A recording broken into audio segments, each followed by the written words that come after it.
اور اب کچھ خبریں تجارتی دنیا سے۔ IMF نے کہا ہے کہ جولائی 2023 سے پاکستانی معیشت درست سمت پر ہے۔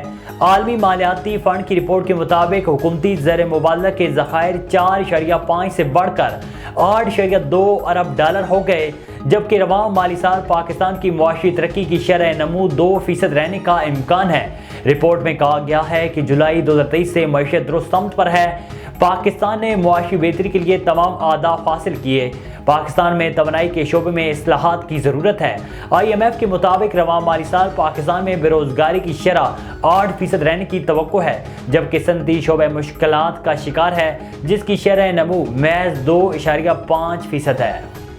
اشرف المشروبات یعنی چائے واجب الاحترام ہے، کیونکہ یہ مشروب کی مرشد ہے۔ اس لیے تو سیانے کہتے ہیں کہ چائے باقاعدگی سے پیا کرو، اس سے غم برداشت کرنے کی قوت بڑھتی ہے۔ اسی قول پر عمل کرتے ہوئے پاکستانی رواں مالی سال کے 6 ماہ میں 96 ارب 49 کروڑ روپے سے زائد کی چائے پی گئے۔ دستاویزات کے مطابق پاکستان میں رواں مالی سال کے ابتدائی 6 ماہ میں چائے کی درآمد میں ریکارڈ اضافہ سامنے آیا، جس میں پاکستانیوں نے 96 ارب 49 کروڑ روپے سے زائد کی رقم چائے پر خرچ کر دی۔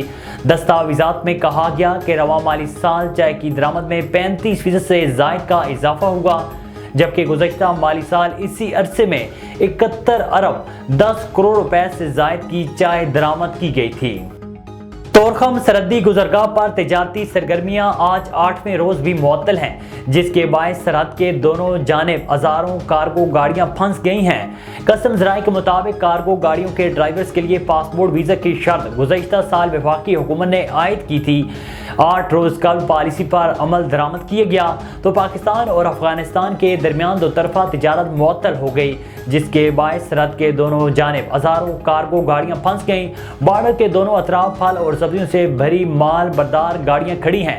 گاڑیوں میں کروڑوں روپے مالیت کی اشیاء خورنوش خراب ہونے کا خدشہ ہے۔